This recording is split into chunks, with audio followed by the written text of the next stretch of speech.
사람 어린 시절을 보면 그 사람 짐을 누가 안져줘서 그 사람에게는 거의 통제 욕구가 있어요. 어떤 사람은 모든 것을 해주는 사람이거나 반대로 책임을 회피하는 사람인 것을 볼 수가 있어요. 부부관계에서 한쪽이 너무 많이 기능하는 것을 여러 가지 말로 말을 하지만 과기능자라고 한번 우리가 이름을 해봅시다. 과기능. 기능을 너무 많이 한다. 지나치게 한다. 그러니까 뭐든지 우리가 적당하게 해야 되는데 과도하게 한다거나 과하게 한다거나 그게 항상 문제가 생기거든요. 근데 기능도 마찬가지예요. 기능도 너무 많이 할 때 과기능이라고 해요. 과기능하는 것을 볼 때가 있고 또 부모 자녀 관계에서도 마찬가지예요. 한쪽은 과기능을 하고 한쪽은 회피하는 관계가 있어요. 이 두 모습은 표면적으로 반대지만 사실은 내면의 속에는 공통된 게 있어요. 그건 뭐냐면 그 불안이 있어요. 이들은 불안하기 때문에 이렇게 과기능을 하던가 회피하던가 그런 거라서 둘이 되게 그런 사람이 만나요. 부부가 만났을 때 어떤 부부를 보면 어머나 저거는 막 다 해. 저 사람이 다 해. 뭐든 다 해. 막 돈도 벌고 일도 하고 집안일도 하고 다 해. 이 사람 한쪽은 또 한쪽 배우자는 안 해. 뭐 이렇게 기능을 안 하면서도 배우자끼리 만나요. 왜 저 사람끼리 만났을까 궁금하지만 그게 사실은 내면은 비슷하다는 거예요. 내면은 공통된 게 있다는 거죠. 불안이 있다는 거죠. 때로는 사람들 중에서는 이런 게 있어요. 나 아니면 안 돼. 내가 해야만 해. 그런 마음으로 남의 삶을 대신 살아주듯이 그 사람의 모든 어려움을 다 맡아서 해주는 경우가 있어요. 그런 게 뭐라고요? 과기능. 과도하게 그 사람이 할 것까지 다 해주는 사람을 과기능자라고 해요. 이런 사람은 사실 자기 심리학적 관점으로 봤을 때는 자신이 돌봄받지 못했던 그 결핍을 오히려 상대방을 해줌으로 해서 자기의 결핍을 채우는 경우거든요. 그래서 이런 그 과기능자의 특징은 사실 그 사람의 내면에 무기력한 내적 대상이 있어요. 그래서 누군가를 돌보면서 자기의 그 무기력한 내적 대상을 돌보는 것일 수 있어요. 그러니까 누군가를 너무 많이 돌보는 사람, 왜 저렇게 저 사람은 저렇게까지 돌보지? 왜 저렇게 저 사람은 짐을 지지? 그런 걸 보면 그 사람은 어린 시절을 보면 그 사람 짐을 누가 안져줘서 그 사람이 다른 사람을 짐을 져주면서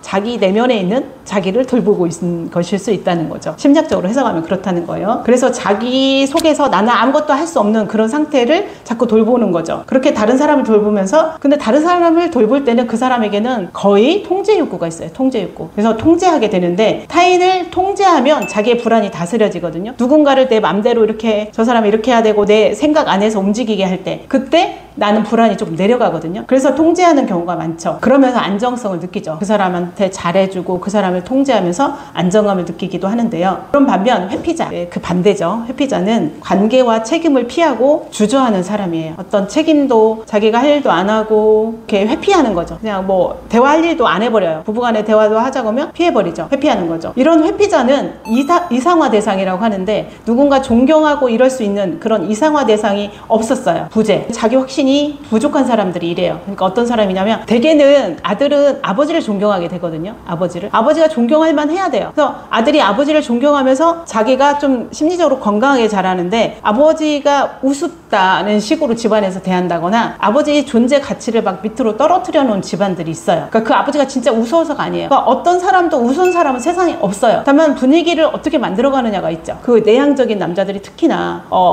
굉장히 기죽고 살기가 쉬워요. 이상화 대상이 없을 때. 근데 그렇게 할 때 회피를 해요. 대개는 나는 못해. 네가 다 해. 당신이 잘하잖아. 난 잘 못해. 이런 마음이 속에 있어서 더 회피를 하고 더 작아지죠. 이런 경우에, 이런 배우자의 경우에. 그래서 작아지지 않게 하려면 자꾸만 뭔가 있어요. 근데 찾아보면 이분이 잘하는 게 뭔가 있단 말이에요. 그걸 찾아서 말을 해줘야 돼요. 속으로만 생각하면 안 되고. 여러분 주위에도 누군가가 자꾸만 그 사람이 움츠러 있다면 자꾸 잘하는 거 하나라도 찾아서 말을 해줘야 됩니다. 우리 서로 변화를 해가는 과정이 있는 거죠. 그러니까 회피자들은 되게 자기 확신이 부족해요. 당신 일이니까 당신이 알아서 해. 아무리 해도 자기가 잘할 수 있을지 확신이 없어요. 그래서 자꾸만 일 처리할 때 빨리빨리 안 해요. 머뭇하죠. 그러면 이제 그 과기능자들이 볼 때는 아이고 내가 내 입으로 하지. 내가 말로 하느니 내가 하고 말아. 그리고 자기가 해버려요. 행동을 해버린다고. 되게 그 패턴이 있어요. 부부를 보거나 뭐 부모 자녀를 보거나 그러면 이제 자녀 관계에서도 마찬가지예요. 자녀가 점점점 소극적 되고 엄마가 알아서 다 해주는데 내가 뭐라 해.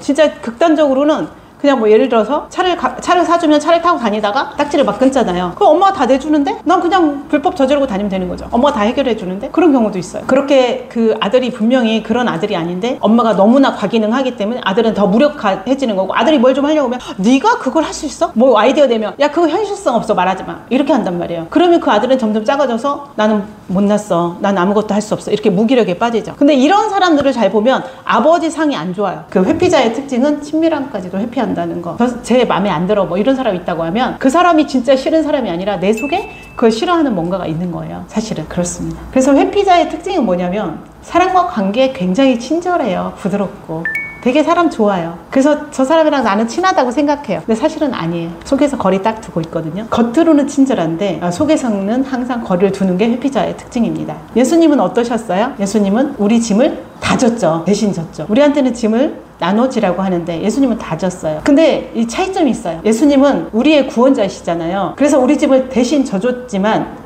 우리를 무력하게 만들진 않았어요. 아, 십자가를 왜 예수님이 줬어? 나는 바보 같아.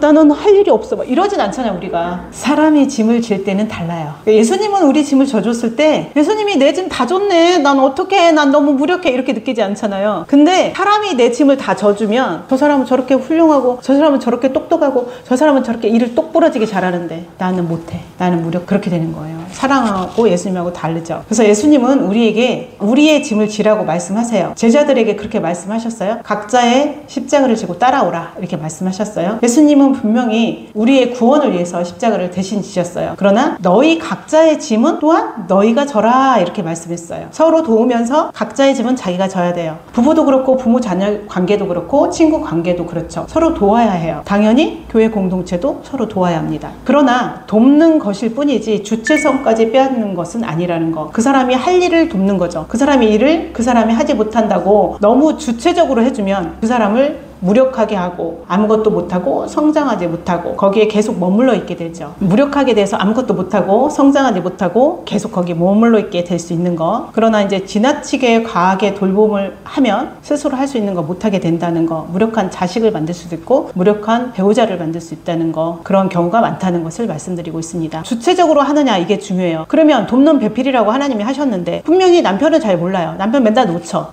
아내는 다 보여. 도와줄 게 보이는데 그러면 자기 집 인데 왜 내가 돌봐야 돼? 그리고 손을 놓아야 되냐? 또 그건 아니라는 거예요. 그러니까 그 선이 굉장히 어려운데 그 선이 되게 어려워요. 어디까지 그럼 도와줘야 되는지. 그 사람이 주체성까지 뺐는지 주체적인 삶이 그 사람이 안 될 때는 우리가 주의를 해야 되고 그 사람의 의견, 그 사람의 결정이 없고 다른 사람의 의견으로만 그 사람이 산다. 그러면 이제 문제가 되는 거죠. 결정에 여러분들 한번 생각해 보세요. 자신의 인생을 결정하고 살 때 내가 생각해서 내 의견대로 내가 결정해서 사시는지 아니면 누구의 말을 듣고 그 사람이 이러라고 한다 하고 그렇게 사시는지 한번 생각해 보세요. 그러니까 내가 생각해서 내가 결정하고 내가 나가야 돼요. 내가 한 발 한 발 내 걸음으로 나가야 되는 거예요. 남이 이러라고 한다고 저러라고 한다고 저러면 안 돼요. 그래서 남이 하라는 대로 하다 보면 그게 뭐 가족일 수도 있고 누구일 수도 있지만 그 사람은 최선의 것을 한다고 하지만 자기만큼 자기를 아는 사람은 없기 때문에 자기가 근데 자기 주체성을 놓아버리면 자기 책임을 회피하는 거가 되는 거고 무력한 회피자가 되는 거죠. 그래서 자기가 할 일, 자기가 결정할 일은 주체적으로 자신이 해야 합니다. 하나님은 우리가 과기능자가 되는 걸 원하지 않으세요. 그래서 하나님이 우리가 과기능자 되는 걸 원하지 않으셔서 하나님이 모세야 그러지 마 이렇게 말씀 안 하세요. 어떻게 하세요? 이드로를 통해서 분배하게 하시잖아요. 하나님 항상 하나님 일을 하실 때 사람을 쓰세요. 우리가 하나님의 자리에 자기도 모르게 서게 될 때가 있죠. 약한 사람을 돕는 것은 좋으나 지나치게 책임을 갖고 초책임적이라고 하죠. 그런 책임을 갖고 그 사람을 자기가 다 책임지려고 해요. 그러지 마세요. 하나님한테 맡기셔야 됩니다. 그 사람을 자신이 구원시키는 하나님이라도 된 것처럼 자기가 생각하게 돼요. 우리 자신이. 그래 우리가 어렵고 약한 자를 돕더라도 그 모든 것은 하나님께 맡겨야 합니다. 그리고 자신이 할 수 있는 그 선까지만 하면 돼요. 사람은 누구나 하나님처럼 완전한 사람은 없어요. 완전한 사람 봤어요? 80억 인구 중에 살아있는 사람을 봤어요? 죽어있는 사람을 봤어요? 성경 속에서 봤어요? 있어요? 없어요? 아무도 없어요. 왜 없어요? 성경 속에 완전한 사람 하나쯤 놔두지. 저는 진짜 한번 찾아봤거든요. 다윗도 완전하지 않았잖아요. 완전한 사람 없어요. 왜? 그럼 하나님 필요 없어요. 사람이 그렇게 완전하면. 나는 완전하지 않아. 그러니까 하나님을 믿죠. 그러니까 우리가 이렇게 모여서 예배를 하는 거죠. 그렇지 않으면 누가 오겠어요? 예배하러. 내가 완전한데? 근데 완전하고 싶어 해요, 사람들이. 근데 그게 이제 강박증이고 그게 완벽주의죠. 이 세상에서 부족하지 않은 사람은 한 명도 없고 아무리 다 가진 것 같고 여러분들이 누가 뭐 있어요? 굉장한 부자. 굉장히 저 사람은 전혀 고민 없을 것 같아. 아무 걱정 없을 것 같아. 아니요. 있어요. 저는 진짜 부자들도 만나보고 유명한 사람도 만나보거든요. 다 있어요. 그냥 만나는 거 말고 아까 아침에 설교에서 그냥 만나는 거 말고요. 저는 깊이 만나요. 깊이. 그 사람 속 얘기 들으면서. 그래서 우리가 완전한 하나님을 붙잡고 가는 것이죠. 우리가 흔히 접했던 일 중에 제가 이제 뭐 청년부 회장하고 이런 사람들 이제 상담하다 많이 만난 그런 임원들이 교회 일을 하다가 너무 지쳐가지고 엄마가 청년부 회장 해야지 하나님이 너를 오늘 복을 주실 거야. 그 다음 교회 안 나가요. 회장하고 지쳐가지고. 그럼 돼요, 안 돼요? 회장 안 하는 게 나아요. 그러려면. 회장하면 막 교회에서 막 일을 그냥 완전 산더미처럼 맡기잖아요. 그러면 어떻게 돼요? 그 다음에 교회 안 나가요. 번아웃 돼가지고. 그런 경우 굉장히 많아요. 우리는 하나님의 인도를 봐야 되고요. 하나님이 주신 안식을 가져야 해요. 하나님은 우리에게 쉬라고 하나님도 그러셨잖아요. 엿새 동안 일하시고 7일은 쉬셨어요. 하나님도 쉬었는데 우리가 뭐라고 쉼 없이 그렇게 달려갑니까? 조금씩 쉬면서 하시라고요. 일을 하실 때. 예, 조금씩 쉬어야 돼요. 그러나 또 너무 아무것도 안 하고 회피하고 있는, 시도하지 않는 이런 분들은 조금이라도 내 짐을 져야겠다 생각하면 좋을 것 같아요. 여러분은 누군가의 짐을 대신 지시는지 반대로 회피하는지, 오늘 주님 사랑 안에서 나의 짐은 내가 지고 우리의 짐은 균형 있게 함께 지는 성숙한 관계를 회복하시면 좋겠습니다.